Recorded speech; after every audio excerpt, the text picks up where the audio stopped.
You're listening to the Global Uj podcast, where every week we learn about the world through the eyes of entrepreneurship. With your host, Ujwal Velagapudi. Think about how easy it is to call a cab if we need a ride these days. We just pull out our phone and use one of the many ride-sharing apps in our country. Gaurav Biswas is looking to make it just as easy to book a truck for companies with his technology-enabled aggregation platform called TruKKer. If you're wondering how exactly that works and who would need this kind of service, then keep listening. Gaurav's doing some big things in the Middle East and Northern Africa regions. Gaurav, originally from India, has lived all over the world with a heavy focus on large-scale commercial real estate projects. He takes us through the difficulties of regulation with international borders, the adaptation of the Middle East to enable technology, and how he had raised tens of millions of dollars for TruKKer. I've been, pretty much a global citizen, worked and, lived across the world. I was brought up primarily in India with a few years, in the UK, and then finished my higher education in the UK, started working in Edinburgh, then London, and then moved to the Middle East. And I've had businesses in the US. I was in between for a couple of years. I was in Los Angeles. To your question about opportunities are all over, I think I can't agree more. So I have experienced, a different country when I was growing up, and a completely different country when I was getting my higher education. And then I worked in different parts of the world, and then Middle East is quite an interesting place. People have very different perceptions of the Middle East. Middle East is anything from Iraq to Dubai, and they're very different from each other. And so I think your question about whether entrepreneurs or next generation, entrepreneurial guys need to look at opportunities all over the place, I completely agree with you. Oh yeah, definitely. And yeah, like you said, you've been. Yeah, go ahead. Yeah, I was just saying that you're truly all over the world. How has that made an impact on your perception right now in your current operations, and how you've actually expanded TruKKer to various regions in different countries? So I think travel anyways generally broadens your outlook towards everything. I don't think there is any specific impact on a particular thing that you're doing at a moment in time. If you travel across the world, I've traveled to many other parts of the world, including, the Far East, parts of Europe, Africa. So I think travels generally, I strongly believe, makes you wiser, and also makes you appreciate diversity, also makes you appreciate on a day, and every day when you are in business or you're working anywhere or you're dealing with, customers, people come from different backgrounds, different cultures, different upbringing, and they all deal with the same problem or same challenge in different way. So if you are somebody who's traveled around, seen, you know, seen, different communities and cultures, then I think it makes you that much more qualified to be able to, handle all these different ways of doing the same thing. And there is no right or wrong answer. So I think travel certainly makes you much very, wiser. And I think learning is another thing that you never stop. I think the day you feel that you know everything, that's the day that you stop learning. Right, definitely. Yeah, 100%. Could you take us a little bit through what TruKKer is exactly and how the concept actually came to be a few years back?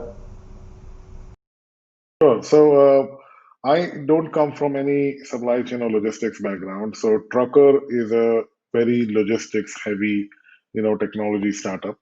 And so the idea of TruKKer came to me by fluke.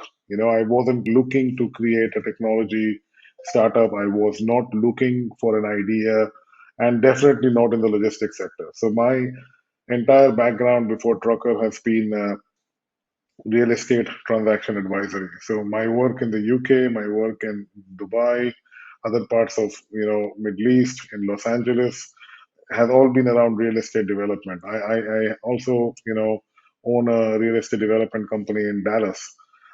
So TruKKer came out, over a dinner table. So the idea was, when we were off on holiday, and a very close friend of mine, we were all together on holiday.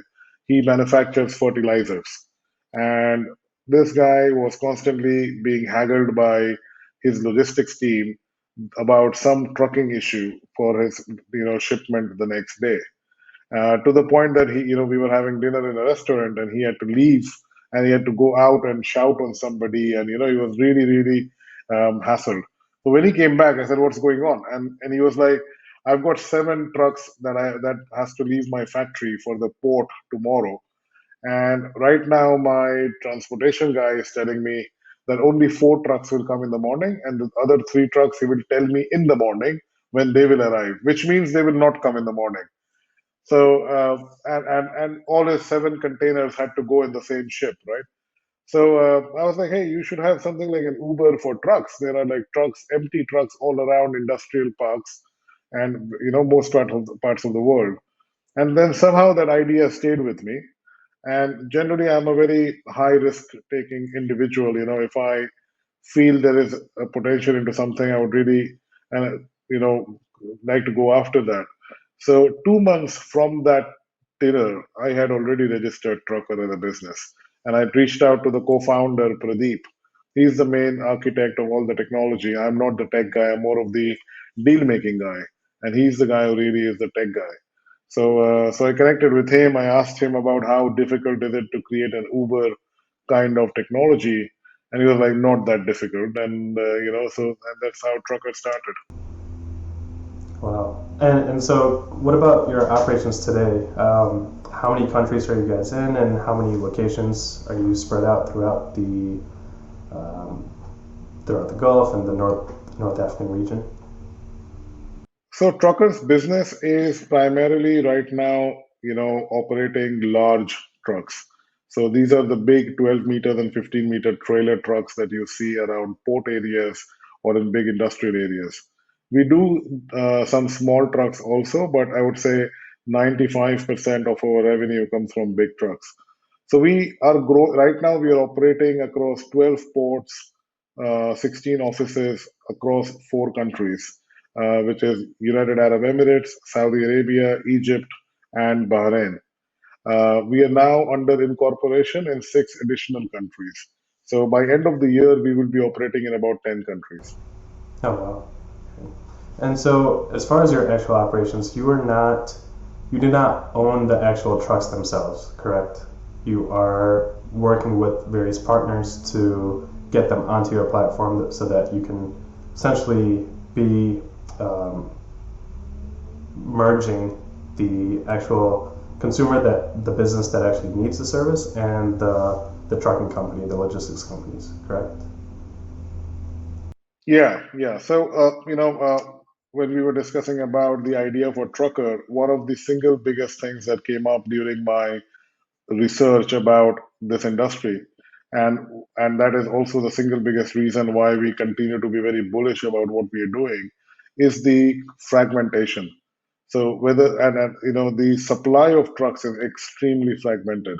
So if you look at North America or China or Middle East or India or Europe, the ownership of trucks is very, very fragmented. So 85 in most markets, more than 80-90% of the trucks belong to single user operators. And when that happens, there is this fragmentation creates a lot of inefficiencies because of multiple brokers. And normally, when you're a single, transporter, you can't really go to a company and contract, because the company is going to be like, hey, okay, but I want somebody who can handle, multiple shipments. I can't just individually contract with, one truck owner. And because of that fragmentation, what happens is there are many, many small brokers who all share this, fragmented side of the supply. And sometimes when you go to a broker and say, hey, I want 20 trucks, if you can only still arrange 5 trucks, he will never say no.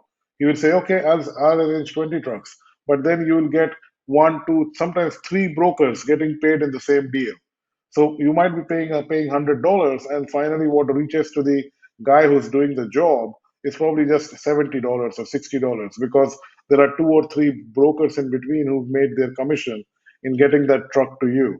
So what our business model focuses around is we try and connect with the drivers directly through the use of technology. And I think that is where it is most important, where we are one, we are extremely competitive. We are beating down the rates of these brokers by a big margin. Second, obviously, being a well-funded startup that gives us the idea, ability to be very reliable in terms of our customer service, very reliable in terms of implementation of processes. So we're much more like a corporate kind of a broker with rates which are lower than the individual broker. So if you think about companies that have really done well in this, or who are the large, road freight operators, like there's C.H. Robinson in the U.S., a very large broker. There is DHL, which is a global player doing a lot of road freight across the world. But a lot of these companies, even when you see the kind of market share, they probably have less than 2% or 5% market share. And this is why this industry is so fragmented. So it's an ideal kind of business for a technology based aggregator.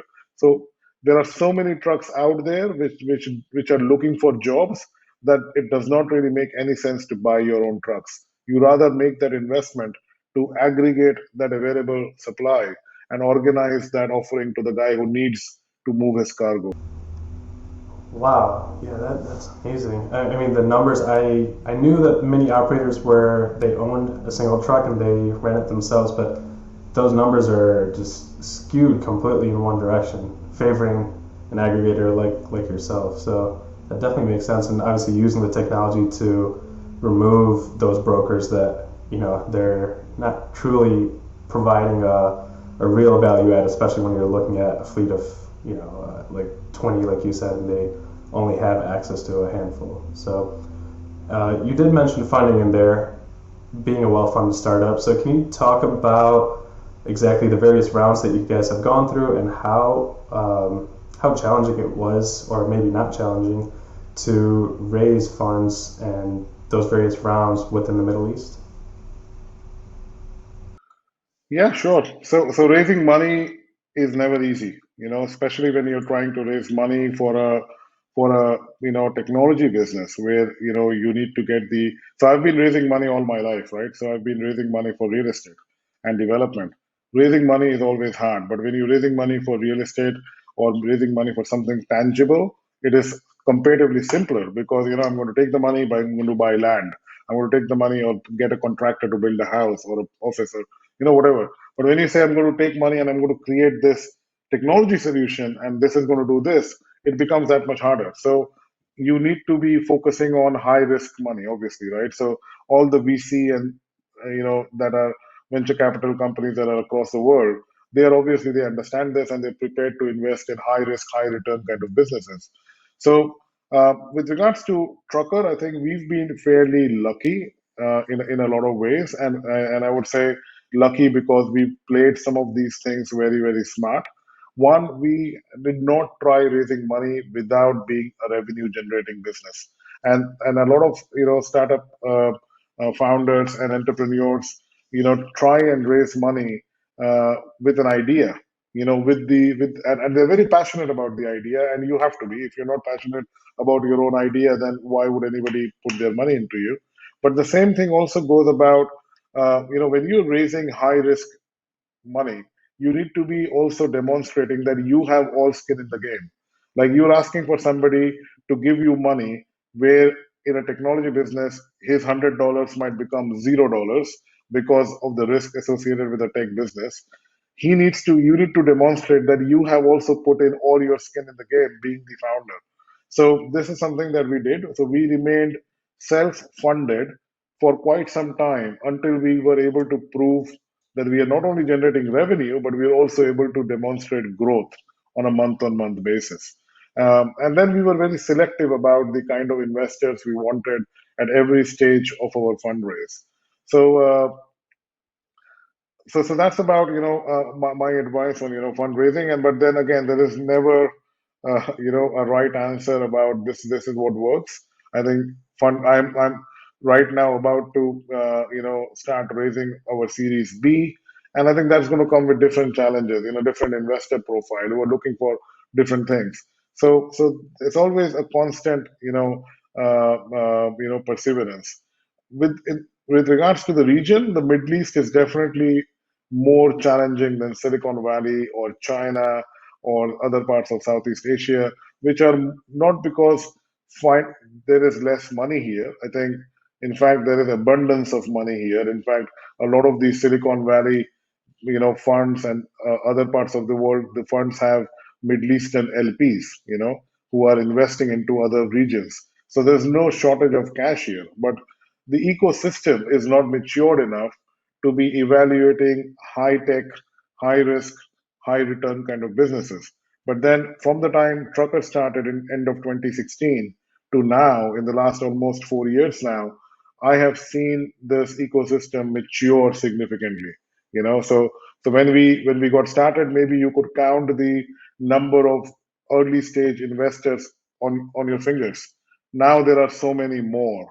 That there's also the conversations are much more matured rather than earlier it used to be only valuation, and there wasn't much of a discussion around the business model.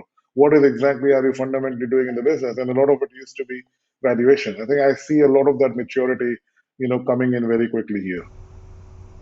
And why do you think that shift had actually happened?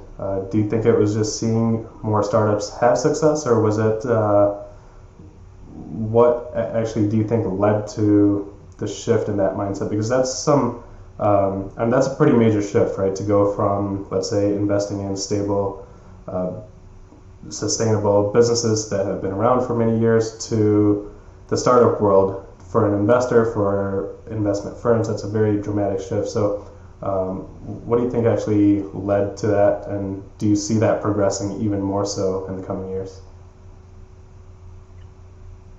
So I think there are three things that I can think of, why this is on an upward trajectory. Number one, I think there are a lot of smart people around who were, investing into high tech, high tech, high risk startup businesses in Silicon Valley or in other parts of the world, but not making those investments directly. Maybe they were going through, a Silicon Valley based fund. So, like I said, a lot of these people were aware of, investing in an Uber or investing in a Twitter or investing in a LinkedIn. So they were already aware of technology businesses. So it's not that, so a lot of them started focusing into making those investments closer to home. So that's one, that, the money was always there. They all were aware of what is happening. But so that's one reason. Second, I think the regional focus on, digitization, innovation has also happened from the regulators. Like, I would like to mention places like Dubai. Dubai is, so I feel a lot of ways Dubai is like a corporation. It is not really a country. It is run by the sheikh, and he runs the country like Dubai Incorporated. It's like it's run like a big mega corporation. So things that would otherwise take generations or years to happen can happen in months or weeks in Dubai.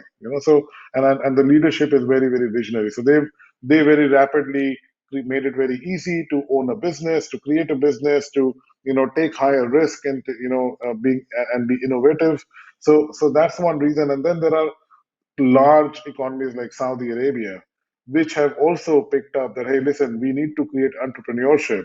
We can't, it has to be like, if you see the country like Saudi Arabia, there are many, many large, successful family owned businesses here for many years. But if you see entrepreneurship, that has really started in the last decade, and that is because, again, the leadership has realized that, hey, listen, we need to create the next generation of entrepreneurs who are creating, other jobs for more people. And there is now a very, very strong focus. In fact, I am every day I get positively surprised about how forward looking the Saudi government is and what kind of initiatives are being taken. So they are definitely, a, I keep giving this example to people, like a big part of India, right? They moved from the analog, you know, or let me make it, say it in another way. A big part of India never used the laptop. They went straight to the smartphone. A lot of people who they never had a laptop, they actually were non-digitized, but then they are now went straight into the smartphone and they have the huge computing power in their palms now, right? I think that so the Middle East has similarly taken multiple steps in a few short years. So, and the third reason, I think, apart from the first one that the cash was already there, and the second one being that there's a lot of regulatory, government, institutional push. The third one is that the entrepreneurial drive has come up a lot. If you see, for example, Saudi Arabia, very very young country. If you when you try to hire and recruit somebody, you can see that there's a lot of drive and ambition to join a private sector technology business, learn new ways of doing things, and at some point try and create their own businesses. And I think that's very positive. If you get a guy who to work for you who's ambitious to become a founder himself, you really have hired somebody who's got above average initiative, above average accountability, and above average intelligence. Yes, you might lose him, because he will go and do his own thing at some point. But then that's not a problem. In fact, if he's, you should encourage having more and more people of those kinds I definitely agree. compared to an average guy. Right, Yeah. right. And so when you look to hire, and especially you're in so many countries right now, you started off in the Emirates, and so when you have expanded, how do you hire in so many different countries? I mean, I'm sure every country comes with its own challenges and difficulties, and so as you've scaled, how has the scaling of your team internally been, and any challenges that you faced as a result? Right. Good question. And it's there's no straightforward answer to that one. It is, I think, the way I think everybody would have their own way of doing things. I think in for me, I feel that you can achieve much more if you add build a very strong team. And I think that your question about how do you do that and how do you recruit in so many countries at the same time, I think you need to hire a few key people. For example, every time I'm expanding into a new geography, my personal task is to find the leader for that geography, who can pretty much mirror what I did when I started TruKKer in the UAE. And you know, and I what I can do is I can accelerate his learnings. I can tell him that you don't have to be constrained by funds. You don't have to grow whatever growth I achieved in 6 months, you can achieve in 1 month because you now don't have to worry about raising money. But you need to just worry about making it happen. And there is so many. But getting that one key guy in every geography is very important, and that's what I personally focus on. So if I'm now trying to grow into, for example, Jordan, my objective is to find that one key guy who's going to be able to drive Jordan as the head of that business, and then support him with all the learnings that I have received or all the learnings that the other regional leads have received. So he does not have to go through that learning curve, and he gets also the help of processes. But then very important is to empower him. Give him an objective that, hey, listen, I am expecting the Jordan business to operate in this manner by this time, and this is how Egypt did it, or this is how Saudi Arabia is doing it. And these are the constraints that we felt, and this is how we found those solutions. So once he's aligned that yes, I'm going to work on this path, then you don't disturb him. Don't try to ask him questions on a daily basis. Give him the powers. Don't make him come to you for every dollar, how to spend it, and all of that. Don't try and influence every interview. Let him take decisions of who he wants to hire. So I think that's how we do it in TruKKer. So we build one strong guy and then empower him to build his team. It's really interesting. So you don't. So these are truly your expansions. You're not JVing. You're not partnering with anybody else in this new market. So instead of you going in and learning the market and then slowly building that base, you're hiring essentially the head of the region or the country, or essentially that CEO for that particular country, who has years of expertise knowing that market, and you're relying on him to take the lessons learned and actually deploy your structure and your processes. That's our preferred way of expansion. Yes, there are some markets that where we feel that a local partner organization might help, and we would explore that for such markets. But our preferred way is to grow through our own teams, and that also helps us to maintain compliance to our ways of our processes and all of those things much better. Mm-hmm. And so when you go into a new market, how much of it, because you guys are, would you say, more of a technology company? How, or I guess why are more locations necessary when you're digital, when you're more so a technology company?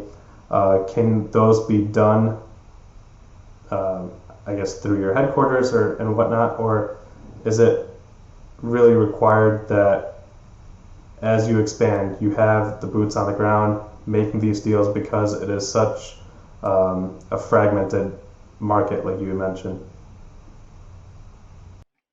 Right. I think that's a great question, and that question would need me to open up my business model for you, right? So great. So what happens in a normal tech company? Say when you're a Facebook, or a Twitter, you can do exactly what you said. You have a solution that works for everybody, and whether the guy is sitting in Sydney or sitting in San Francisco, right, or Shanghai, and then Facebook works in the same manner. You just probably localize the translation and all of those things, but the actual implementation or sale of the service does not have to be local. It can be on the web, right? So trucking can also be done in a similar way, where you can become a solution provider, and you can say, hey, I've got this technology solution where drivers and transporters can come on this platform, and companies can aggregate them or access their services through this platform, right? Now what happens where this fails is that, one, trucking is very, very you know operationally heavy. Now if you think of Uber, for example, right?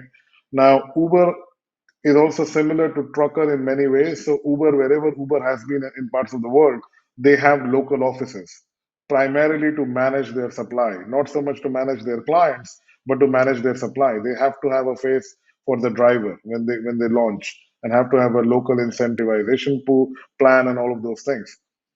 Trucker is much more complex. Now think of the number of Uber when you are asking for a cab on Uber, you might get like four different types of cabs, right?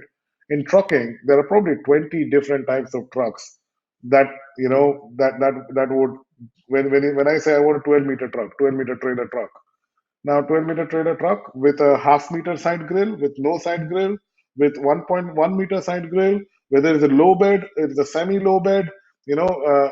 So there's so many different ways of having the same trailer, and none of these are unique truck types. Okay, none of these that I just mentioned to you are unique. They are all common truck types. So one is the complexity of the operations. Second, when you're moving a truck from A to B, for example, the if you're moving cargo, even in, say, I'll give you a US example. So if you are taking Uber from, say, Manhattan to New Jersey, or you're taking it from, say, Santa Monica to Burbank, uh, you're doing the same thing, right? The cargo is still, sorry, the person is the Uber transaction is the same, right? The entire process does not change. But when you're moving cargo, for example, from Seattle to Los Angeles, or you're moving cargo from, say, New York to Houston, it is not the same. It might have different state rules around certain kind of cargo moving. There might be certain road restrictions around certain cities that you're crossing at that time, and you're not so it's all very, very localized, and this thing becomes, the complexity increases by a few multiples when you have to cross international borders. So now if you have to cross cargo from New York to Montreal, then that completely changes, because now you're going to cross an international border. You have to deal with customs. So trucking is extremely operationally heavy. And that's why if you just create a solution, then people would be like, okay, great, but they won't use it because you are not addressing a lot of these localization kind of things. So, and that those operational things can be addressed by technology, no doubt. And that is exactly what we're trying to do. So I keep telling our investors and shareholders that the amount of dollars we spent on technology and product development that is automating our internal processes versus creating a solution for an external user is probably 2:1. So after out of every $100 that I'm spending on technology, I'm spending $70 on automating the processes of a typical transportation operations business, and only spending $30 on what my client as a cargo owner is using or my client as a driver is using. So there's a lot of automation that's happening in the process. Wow, wow, and so you mentioned some of those examples in the U.S. What about, let's say, we're going from Saudi to Egypt, international borders? How does that look, particularly in the region that you're currently operating in? I mean, what are some of the hurdles that you've gone through? Especially, I can imagine so many different countries, so many different borders. The regions are different, culturally they're different, legally the transportation system, I mean, the licensing that you need. Is that something that you, as an aggregator, need to take some of that responsibility to make it easier for both your parties that you're providing services for, or is that, for example, in an Uber cab, it's on the driver that takes the responsibility for maintaining state requirements if they're changing speed limits per state to state. So for you guys in international borders and freight, who takes that responsibility? And if it's you guys, how do you minimize and, like you mentioned, automate some of that so that you're easing the responsibility for the trucking sector as well as your consumers? Right, good question. So, for example, if you look at the Middle East, it is, you rightly pointed out, there are so many different countries and they all have international borders. So you can think about how complex would it be if all the states in the US, created a border with the next state saying you can't cross into it without having, if you put, customs at every road border. So that is how the region is, right? You're crossing from one country to the other, you cross an international border. And that is one of the biggest complexities because documentation is becomes extremely complex. So, there are major, and the region is a major logistics hub, especially a place like UAE. So we have, the Jabal Ali port, which is one of the largest and busiest ports in the world. Now, there's cargo that comes into the Jabal Ali port, but then that cargo goes to the rest of the GCC, to Saudi Arabia, to Kuwait, to Oman, and the complexity increases for the documentation. And I think this is where, again, like I said, one of the you know positives that is happening right now is that a lot of these governments and institutions are realizing that the use of technology can improve a lot of this efficiency. So if you go on our LinkedIn, I think you'll see one of our recent posts where we are supporting the digitization of the UAE Saudi border, where we are collaborating with one of the institutions who is digitizing the Saudi customs procedure, right? So these things are happening very, very fast, but at the moment the complexity is huge. So if I have to go from, say, Dubai to Jordan, I am crossing, you know, the Saudi border at an entry, and then I'm again transiting through Saudi Arabia and then crossing into Jordan. And that makes it quite a task in terms of the documentation complexity. So I think a lot of this has to be, dependent on the public institutions, especially customs and the regional road transport authorities, to make sure that either they make the borders much more seamless and find digital solutions so they're not creating bottlenecks, and that thing has already started. So in terms of liability, in your question of who takes the liability, so basic driving liability is taken obviously by the transporter. If he's going to cross the speed limit and get flashed by a camera, then that is his risk. If he's going to smuggle cargo which he's not declared because he's smuggling something into another country, that is his risk. But because of the fragmentation that is out there in the market, where these are all small transporters, he owns one truck. He probably does not have the adequate risk-taking capacity if something goes wrong, like a truck accident. If there's an accident that happens and the cargo gets damaged, then this transporter or the truck owner does not really have the financial means to compensate, or he does not even have insurances covering his cargo. So that is where trucker actually invests heavily into having enough insurance, where once the client has claimed, through most of the clients or most of the professional clients, they already carry cargo insurance of their own. And we pretty much don't work with anybody who does not. So and that's a fair thing to do. If you're moving, uh, it's like, if you're going from A to B, and if you don't have travel insurance, and you lost something on the way, the airline is not going to compensate you. But if you have not bought travel insurance, but if you have travel insurance, you're probably slightly better off. So the cargo insurance is always carried by the cargo owner, but we have certain insurances which protects us and our supplying driver if there's a claim on our performance. So we are protecting our supply and ourselves like that. Okay. And you were mentioning that a lot of the responsibility really falls on the public sector when it comes to customs and the regulatory aspect of it. So is that something, as a startup, you guys are pushing for, and you guys are leading that charge to uh, to really make that change and to digitize some of these processes? Or, like you had mentioned, you're partnering up with another firm that's working on helping with that aspect. But with so many countries, how how do you overcome that challenge and to be a proponent to say, hey, this is such an archaic system. We don't need all this documentation. We don't need it in this manner. Let's actually digitize it. Let's make it more seamless. Um, when this is a main component, or a very large component of your business, especially the physical day-to-day operation for some of these truckers crossing these borders, how do you make this a little bit more seamless? Or is this something that is really left upon, like you mentioned, the public institutions? So we definitely, as we grow, and this is also, a lot of it is a function of your size and your, influence that you can, especially with public institutions and governments. If you are a small transporter, you probably don't even get an appointment, right? Or no, it's very hard to get your voice heard.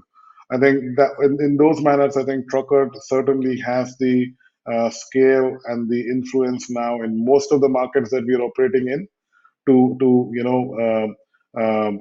initiate you know I'm trying to find the right word, initiate these kind of conversations, right? So and the good thing is that there is no fundamental pushback anymore. And I think COVID-19, out of all the disasters that has happened in the last 6 months across the world about COVID-19, I think one of the things that has been a real positive is the push for digitization.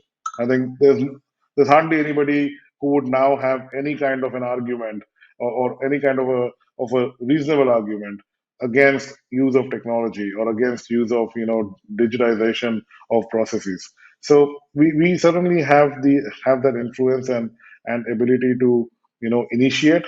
And we are also looking at the thing one of the things that we've learned, that when you're dealing with a public institution, one, don't underestimate how much they already know.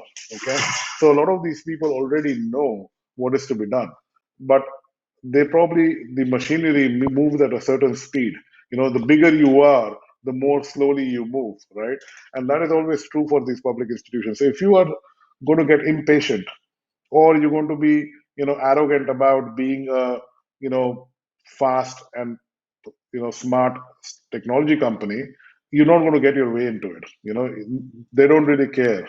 So you need to be somebody who initiates things. And puts an idea to them, and then you need to have that perseverance that you constantly, say, hey, listen, this is how I can help. You need, Mr. Government or Mr. Regulator, you need to take 10 steps, and by the way, I can help you with the first two steps, and we can do this and we can do that. I think that is a much more collaborative approach that we found that has worked for us, where we become more of a partner and facilitator rather than an industry voice that is demanding something. That's great. And so you had mentioned before that the Dubai actually, in specific, really works as a corporation and works with some of the private sector to be able to facilitate and expedite some of the regulations, the processes of the ecosystem. So can you go a little bit more into the specifics of how that really has shifted over, let's say, the last 5 years that TruKKer has been operating in? What sort of changes have you seen in the tech ecosystem, the startup scene, and how has the government actually aided in that growth? Okay. Well, there are many ways that the ecosystem has evolved, and I would like to highlight that yes, Dubai is probably the front runner in terms of all of this, but the biggest change or growth is really happening in Saudi Arabia, the biggest economy here. And the global perception, somebody sitting in the US or in London, whatever you guys perceive about Saudi Arabia, good or bad, I don't know, but a lot of times people perceive Saudi Arabia to be this extremely conservative, country with not much fun. That's changed. So Dubai is obviously the front runner. I think Dubai is probably an inspiration to the region, but the big is the big, it's like the you know I'm trying to find a western context to this. It's like Los Angeles and New York are not the same as Arkansas or Tennessee, right? But there, those states have a lot of people there as well, right? But probably a Dubai is more like a New York or LA, but there's the massive amount of population, very young, that is in Saudi Arabia, and is moving very fast. And I feel that this digitization and entrepreneurship that is coming in the last 5 years, I think is very distinct in Saudi Arabia because probably they started from a lower base. So uh, I think Dubai was digitized, Dubai was high tech, Dubai was innovative for last many years. I think in the last 5 years it has done extremely well. But at the same time, Dubai is small. When you are when you're driving a small car, you can really very quickly navigate through traffic. But when you're driving a truck, it takes you that much longer to navigate. So Saudi Arabia is more like the truck. Dubai is more like that, the small car. But so it's also Dubai is obviously showing how well to navigate and how decision making can be implemented very quickly. But Saudi Arabia is showing all those signs of modernizing as a very large economy. So, to now tell you specifics, for example, opening up a company, right? Now, opening up a company is the first thing as an entrepreneur. If the economy that you are operating in, if that does not have an easy way of creating a company, hiring people, opening up a bank account, then you face so many challenges even before you have a product that you can sell. In Dubai, you can open a company within a day. Okay. In Saudi Arabia now, which used to be very bureaucratic, you can probably open a company in 3 days. I would like to mention the Ministry of Investment here in Saudi Arabia, that used to be known as the Saudi Arabia General Investment Authority, has done some very radical improvements to encourage entrepreneurship, not just by local Saudis, but also by foreign nationals like myself. I live, my home is now Riyadh, but I have had all the support that I would have received as a local Saudi to open a business here. And this is what I think the pioneering of this is Dubai. Dubai is built by foreigners with a lot of support by the locals. And I think that is the model that is now being adapted everywhere else. But that is one of the biggest things that I've seen changing is how easy it is to become an entrepreneur now. I really like that analogy also about the fast car and the truck, and so it definitely seems that Saudi is that big truck coming our way, and seems to be a great opportunity for a lot of younger folks and a lot of entrepreneurs in that region. So, Gaurav, you mentioned your various other interests in your career prior to TruKKer. So, personally, being in commercial real estate as well, I'm sure your interests have not changed, or you still have some truly vested interest, literally and also figuratively, on the back of your mind. Are you still working on any other opportunities for someone that's had such a long career in the real estate world, and especially on a global scale? So, I live and breathe trucker now. So, I'm from the time I open my eyes in the morning to the time I go to bed in the night, I only, my entire working time goes into trucker. But I do have other interests, so I continue to have a real estate development business in Texas, in Dallas. And I have, a portfolio of, multifamily apartments in other parts of the US. I employ about 13 people who help me manage these things, and I probably spend an hour every Saturday on a Zoom call, to understand how things are going. And sometimes I even miss that call on a Saturday, so sometimes it goes to a second Saturday. But that's about it, So right now, I really don't have the mind space that I used to, be able to get into other ventures. But real estate is something which I know it has been my bread and butter for a very long time, both professionally and personally as an investor into that asset class. So I think I've had 80% of the learning that is there, so I know exactly what can go wrong, or what is to be done, and I am supported by a very strong team. So yes, those ventures continue, but they would continue without me, so they're pretty much on auto mode as far as my time is involved. That's great. And so, TruKKer is your baby. That's where you're truly vested in. And you mentioned the Series B is coming up as well. So, as far as the future of TruKKer, or how do you envision TruKKer in a few years? As far as regionally, are you looking to where are you looking to expand to, and is additional technology also in play where that needs to be built out? And so, in the upcoming few years, in the upcoming decade, how do you envision TruKKer, and where is it going to be? So trucker can be, a multi-billion-dollar business.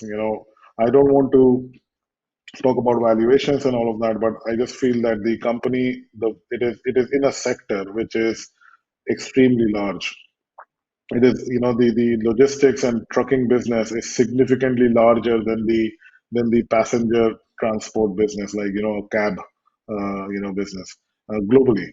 So we are certainly operating in a industry that pretty much has infinite opportunity to grow. I think trucker will have to grow in a smart manner. So we'll grow based on two primary things. We'll be following the cargo. So if I'm moving a lot of cargo from Saudi Arabia to Europe, then I would probably scale such that I can actually provide a more integrated service to my client that, hey, listen, you're exporting something to Europe and I can now take care of the entire thing. Or you're importing something from China, I can take care of the entire thing. So our growth will be based on following the cargo but our focus will still remain on the Middle East and North Africa. So the Middle East and North Africa, or I should rather say the Arab Peninsula. So the Arab Peninsula starts all the way from Morocco, Algeria, Libya, Egypt, to Iraq, and all these GCC countries that we are in right now. We probably would raise our growth to the regional economies like maybe Pakistan and Turkey, but that is it. I don't think trucker is going to be uh, trying to grow beyond where it does not make sense. Like we would probably not grow into Singapore. We probably will not go into Australia. Maybe not into the US either. So we'll have to probably grow focusing on where our cargo is moving. And if it makes sense for me to go and move into the US because Saudi is moving, millions of tons every year to the US, and it makes sense to, there is a margin or a convenience opportunity, then yes. So that's one reason why we would grow. The other reason would be something which is a financial reason to grow. Now we are getting to gradually to a scale where we might have to grow for a balance sheet function. Maybe we identify a country where there is limited competition right now, but it makes a lot of sense to go there and aggregate the fragmented supply. And then and maybe there's a small trucker there which is trying to do the same thing. We might go and say, okay, you know what, let's acquire this company, and that becomes more of a growth to, for financial reasons. That okay, it might add my revenue by another 5%, and rather than having a small company do that there, I've already done and know what is the process, and I have the solutions. Let me just scale up the same thing into another country. That's amazing. Yeah, very excited, and definitely looking forward to seeing how you guys grow over the next few years. I mean, especially that region too. It's to be honest, you've really opened up my eyes to the region. I really didn't know. Been to Dubai a few times, and but it's completely night and day from actually living, breathing, and operating in that space to just having heard about it or seen it once or twice. So truly appreciate you sharing your wealth of knowledge and all your expertise within the region about TruKKer, and also on just the entrepreneurial route that has been going on and the mindset shift within that region as well. Thank you so much, Gaurav. Thank you. It was a pleasure. Thanks for having me. Thank you so much for listening to the show this week. Please do leave a comment on your thoughts about today's episode, and make sure to hit subscribe to get the latest on the Global Ooge. Or if you already have, please share with a friend that you think might enjoy it.